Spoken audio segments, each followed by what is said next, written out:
Hey, what's up guys? Sir Emanon here, and welcome to another future match commentary on the channel today. So this is going to be round 6, the re-uploaded version of the online Discord tournament. So first off, I just want to say before we get started is that I want to thank you guys for sticking with me as I took a couple of days off here from YouTube, from uploading and such. Just needed that time to kind of just focus a bit on school and reassess and reevaluate my sort of workload that I had to go through. So I definitely feel like I used the break pretty well as far as focusing on school and stuff, and I feel a bit refreshed as well as just with a clearer mindset. Because I feel like the past week I was uploading a bit too much, or I was trying to do too many things at once. Not to say that I was burnt out by any stretch, but I was trying to do more than I could handle. And I think that now with kind of just that break out of the way here, I'm able to sort of get back into YouTube and hopefully make better content for you guys. So again, thank you guys for your support. It really means a lot to me, and I can't really say it enough. But with that being said, we're going to go ahead and get into the gameplay here. So it's going to be featuring Hexar on Infernoble Igknight versus Boars on Generaider Dogmatika. So if you guys do want to participate in the next tournament, I will be having signups either by the time you see this or later during the day. So keep your eyes posted for that. They'll all, of course, be in the Discord server, which you can find the link to in the description box as per usual. So yeah, we're just going to go ahead and get started here. So we're going to see Hexar win the RPS here, and she's going to opt to go first. Not really too surprising. It is Infernoble you want to combo. So opening hand is Renaud, Durendal, Fire Flint Lady, Triple Tactics Talent, as well as Astolfo. Astolfo is interesting because it's not really an extender that people really play anymore, but it's still like okay. Keep in mind that these builds are a couple of weeks old at this point. But this is definitely full combo through hand traps. Even with the talents aside, you still have ways to access tuner extensions, so even if your Izzle gets stopped, you're able to go fiber and just do full combo anyways. And then Boars' hand is pretty good as well. It has Strike, Super Poly, a Boss Stage, Hela, as well as Imperm. So he's playing Super Poly in the main deck, which you have to believe means that he's playing like a lot of targets. And there is a target that can break the Infernoble board, at least parts of it. It requires like a warrior and like I believe an effect monster or something. I can't remember the exact name of it either. Something a quest. You guys will probably be able to let me know. But I do know that there is a fusion that exists that can break the Infernoble board via Super Poly. And if he's main decking it again, he's probably playing it. Imperm is also really good because it doesn't interfere with talents. So it's nice, but just given how strong this hand is for Infernoble, it's not going to be enough to combo. And again, because I'm re-uploading this, I already know what happens. So yeah, spoiler alert, it's not going to be enough. We're going to see normal summon Astolfo and then special summon Fire Flint Lady and then activate a copy of Durendal to get Oliver to hand. So just another tuner extender. Linking those two off into a copy of Isolde. And then Isolde's effect on summon is going to add a copy of Gallant. So you can see like the Ignite engine coming into play here. And it is a fairly sizable engine. It's not just like this as the only Ignite name. There's like, I can't remember the exact number of it, but there's definitely enough names to where you can actually use your pendulum effects and like scale them and then pen summon them back and stuff. So it is a meaningful part of the build. But yeah, we do see that Isolde is being activated on summon here, which is sometimes risky because of like Ogre, just getting off board can hurt. But in this particular hand, you have like Oliver plus Renaud, so you're able to actually still go for fiber even through that. So it's actually not too bad here. Gonna go ahead and use Isolde's second effect to mill 2 for cost. Boars is gonna ask to read the copy of Gallant, and then he's gonna in turn chain the copy of Imperm.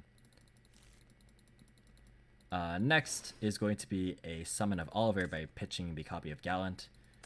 So you can see just the tuner extension going to fiber is going to end up being pretty much the full combo anyways. I'm going to turn the Isolde into a Link Cross. Link Cross summon out 2 level 1 tokens, and then turn the Oliver and the Link Cross into a Fiber. Fiber is going to go ahead and summon a copy of Plague Spreader from deck, and then turn the Plague Spreader and one of the tokens into a Marcher. I went a little bit too faster by clicking fast forward by mistake, but essentially it was Plague plus token, make Marcher, Marcher bring back Plague, and now it's going to be Marcher plus Fiber to go into Auroradon. The token's level 1, that's why there's a counter on it. Auroradon's going to summon out 3 level 3 tokens, and then one of the tokens plus Plague is going to go into Roland. Roland effect's going to activate for the end phase, and then Renaud is going to special itself from hand and then add a copy of Gallant back. Turn a second token plus the Renaud into a copy of Herald of the Arclight. The reason why Gallant was added back is because of this play right here. Because the Plague is still engraved and hasn't been used yet, it could be brought out by stacking the talents here, and you can make Tatsunoko and then go for Charles this way. But yeah, that's like the whole idea behind the Ignites, like being searched off Izzle there, is to go for this kind of line. A lot of people are doing like red layer for Savage, which I personally prefer, just because it ensures that you can ideally have that negation on board prior to having Fiber on board, and you can still go Charles later. But the advantage of this is that you don't have to play any target for Auroradon, which, you know, might also kind of seem a little weird just because, like, you're not getting as much value out of it, but it also eliminates bricks from the deck. So, like, she's playing a more refined kind of list here. But yeah, Savage is going to be made with the Final Token as well as Roland. And then going to equip Savage with the Isolde. This is kind of just game no matter how you slice it, really. Going to equip Oliver with its own effects. And then in the end phase, this marker should be an end phase, but we're going to be resolving Roland by milling a copy of Joyous to search Gearfried. So this one's similar to Durendal, but it adds from grave instead, and then its floating effect when it's sent from field to the grave while equipped is a special summon from hand instead of from grave. So yeah, the utility to add from grave is decent in certain spots, like if you have like if you want to add back like a God Phoenix or Immortal Phoenix Gearfried. God Phoenix Gearfried I think is its OCG name, that's why people call it that and why I sometimes call it that.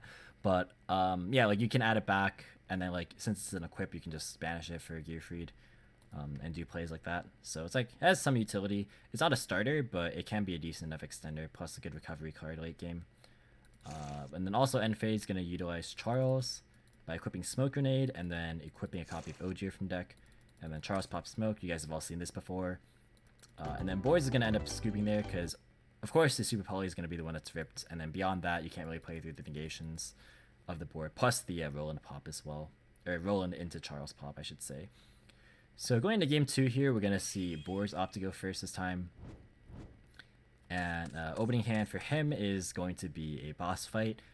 2 copies of Ash, a Punishment, as well as Ecclesia. So this is a pretty good hand because if you're going first, you want to see these types of cards. Your Punishment, you're going to have Fleur de Lis added off of Ecclesia. You're going to have a boss fight to access boss stage to get your generator stuff going. And then you have Hand Trap as well. So very, very strong going first hand. And then Infernoble's hand is Dolphin, Gearfried, Smoke Grenade, Plague Spreader, as well as Gallant. So it's like all engine cards here. Kind of a crusty looking hand. The best you can try and do is like Dolphin, Pitch, Plague, and then try and make Fiber. You can like equip Smoke Grenade to banish it and then summon out Gearfried. But yeah, not a very ideal looking hand by any stretch. But we're going to see a copy of Ecclesia being normal summoned here. That's going to add a copy of Fleur de Lis to hand. And then set a copy of Punishment as well as Boss Fight and then Pass Play. And then she draws Talents for turn, which is like okay depending on when Knight and Ash get used, but honestly it's not really, it probably won't be enough to salvage this hand against like all of those disruptions. Yeah, we're gonna see, he was thinking in draw phase of whether or not to use Boss Fight, but you might as well hold it. Like you don't really need the hard negation, at least not right off the bat. But we're gonna see main phase normal summon a copy of Aqua Dolphin, use its effect to pitch Plague Spreader, and then now she sees the hand and sees that there's double Ash. So unfortunately the Aqua Dolphin achieved effectively nothing really, except for about 500 burn damage. Smoke Grenade gonna come down next, equipping to Ecclesia that banish it to summon out Gearfried. So now she knows she has to play through Ash and Fleur de Lis, and you can presume one of these is at least one of these is a Punishment, because you see Dogmatika cards. There's no knowledge of Generaider stuff yet, but you can make a pretty educated inference. You can also just go for battle phase to clear the Ecclesia, that way Knight gets turned off. It's not having to do with the Fleur de Lis, like, is okay. That way you can try and do your stuff in main phase 2, because like you know that you're not gonna resolve your things during main phase 1 if Fleur de Lis is in hand, and you know there's Ash as well. So battle phase is gonna go ahead and Gearfried attack over the Ecclesia, and then in battle phase is gonna use Punishment in response to target the Aqua Dolphin, setting a copy of Untus, and then Untus is gonna pop the Gearfried. Main phase 2, this talent actually isn't live because this all happened in battle phase, and the Ash was ripped, wasn't used.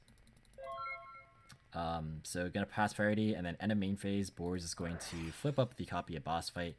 That's gonna get a copy of Boss Age to field, and then the Infernoble player is going to draw a Connector, which is not gonna be helpful because we already saw her use her normal summon. But yeah, Boss Stage is gonna go ahead and trigger to summon from deck a copy of Lopter, and then subsequently get tokens on the field. So yeah, Lopter is good in a case like this when you foresee yourself getting multiple uses out of like Boss Stage to generate tokens. That way you just get more of your generator stuff just turn after turn.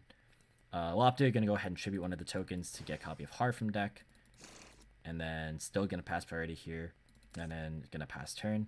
The tokens died during the end phase there. Picks up a copy of Veiler, which is gonna be just another defensive option. Lopter can only tribute during the main phase, and because we're under punishment, we can't access the extra deck here, so there's not really a conceivable way to get game on board, unless if there is a generated monster with 3500 attack, but I don't know of any. I don't believe there are any. So instead, we're just going to go ahead and move to battle phase. You can't summon this Fleur de Lis either. So yeah, just going to go ahead and go for 6k damage. The attack boost from Lopter is only during the opponent's turn. Otherwise, that actually would have been game, because it boosts all of them. So it actually would have been game. But just going to go ahead and pass on this. It's still like a fairly decent board here. Or like a very, very strong board, honestly. It's very formidable. You have Har, you have Fleur de Lis, you have Ash, you have Veiler. So that's 4 interruptions. And then after draw for turn, Boss Age can get another monster from deck. And that's going to be the Utgarda, which is the banished one. So it's 5 interruptions here. Picking up the Lightning Storm is actually pretty decent because you can at least force stuff since you can hit the monsters here. Also, Boars is choosing not to use the Boss Stage Token effect, which is pretty heads up as we'll see right now. So Lightning Storm is going to come down, and then that's going to be met with a copy of Lopter. So it's going to tribute itself to summon a Hela from deck, and that's going to wipe the board of the monsters. And then now the token effect is going to be used because a generator was special summoned during the opponent's turn, right? So now you can get the tokens and then use the Hela to bring back the copy of Har by tributing one of the tokens. So in effect, the Lightning Storm just traded with the Ecclesia, which does turn off the Fleur de Lis, but you still have to deal with 4 disruptions. So it's like, it was basically a 1-for-1 trade.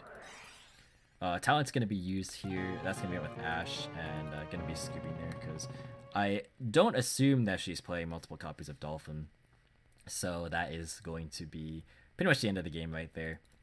Then moving on to game number 3, we're going to see Infernoble go first yet again. Opening hand is Connector, Plague Spider Zombie, Renaud, Gearfried, as well as Durendal. So this is again full combo. You really don't see like a lot of hand traps here. I again don't really have the lists open in front of me right now, but I can presume a lot of them are just in the side. But this is definitely full combo with multiple ways to either force hand traps or just straight up play through them. So this is like a very, very powerful opener. And then on Boys' side, we see double copies of Nadir's Servant, Effective Veiler, which is going to be immediately, forced. And then unfortunately 2 of the bosses, so this is a bit of a brick here. But yeah, we will see a copy of Connector being normal summoned. That's going to, of course, be hit with a Veiler, have to. And then follow up with a copy of Durendal. Durendal add a copy of Oliver to hand. Oliver pitch a copy of Gearfried to summon itself, and then Renaud summon itself to add back the Gearfried. Nothing too crazy there. Gonna turn the Connector as well as the Oliver into a copy of Isolde. Isolde effect on summon, gonna add Gallant to hand, and then gonna banish the Durendal to summon out Gearfried, which was this was. I'm trying to remember like when this happened, if this was beforehand or after. I guess it doesn't matter because Oliver never hit the grave until now, so you couldn't equip it anyway, so like it was kind of just pointless. But yeah, you knew it now just to insulate yourself from hand traps on Isolde's second effect. But yeah, gonna Sun 2 to summon out TG Striker from deck, and then go into Link Cross. Link Cross summons out tokens. So you're gonna see a little bit of a mishap here. Which can definitely happen, but just be mindful and be respectful in the comments. Just gonna put a forewarning out here. Things like this can happen. So we're gonna see the Fiber come out from Link Cross as well as the TG Striker. So that's gonna summon a copy of Plague from hand, And then thinking here, gonna make a copy of Marcher. Marcher bring back the copy of Striker. And here she goes for Tatsunoko, and then tries to make Herald, but the Renaud is actually treated as a tuner, and it's actually not an optional effect. So if you summon it from hand with its own condition, you actually have to treat it as a tuner. So it's kind of weird because a lot of cards that are like this are optional. So it's understandable that you would think, it's you can treat it if you want to. Like, you can treat it. That's how a lot of those types of cards work, but not with Renaud, unfortunately. So they do catch it a little bit in. They catch it right about here, I think. Yeah, so now they rewind the game state, and she rewinds a little bit too far. So the rewind should have been to where the Tatsunoko, the Renaud, and the Marcher are on the field. This was prior to the Marcher being summoned, so this is like a couple of moves back. Because like what happened was it was like Plague plus Tuner make Marcher, and then Marcher bring back Striker, and then Striker plus Token made Tatsunoko. So that's what the board should have been. It should have been the Renaud and the Fiber here, and then the Marcher where this token is, and then the Tatsunoko where the other token is. So that definitely did affect the play, just because like now you have a lot of tuners on the field, and like this is one of the problems with Infernoble is that it can clog up space to the point where you can't really resolve Rorodon very well, and the way that you would like, it'd be hard if you had the Marcher plus the Tatsunoko plus the Renaud. I'm not sure if you could even consolidate those into a way where you can what's it called, summon a Rorodon and actually utilize it to generate tokens. So you go like Tatsu for like Charles, but then like you still have the Renaud on the field. So it definitely did affect the play, which is definitely unfortunate because it could have affected the outcome of the game. I don't think it would have. But yeah, that's something, again, just keep in mind. Just if you're rewinding the game state, just try and remember what happened. I don't by any means think that this was like malicious or anything, because a couple of moves were made after the fact. So mistakes like this can happen. It can be an honest mistake, but just try and be mindful of that in your games. But instead, what's going to happen is Renaud plus the 2 Link Cross tokens are going to go to Marcher, and then no Marcher effects, and then that goes into Rorodon, which is probably like the play that would have been better in that particular circumstance. Rorodon going to summon out 3 tokens, and then going to turn one of them plus the Plague Spitter into Roland. Roland going to go and activate for the end phase, and then make Savage with the 2nd token as well as the Roland here. So that kind of like is how the space was consolidated. Now, if you had the board state, which was the Fiber, the Renaud, the Marcher, as well as the Tatsunoko, you could have made Charles, and then it would have been a very crusty looking board, but it would have at least allowed for Smoke Grenade, and then that would have ripped a copy of Nadir's Servant.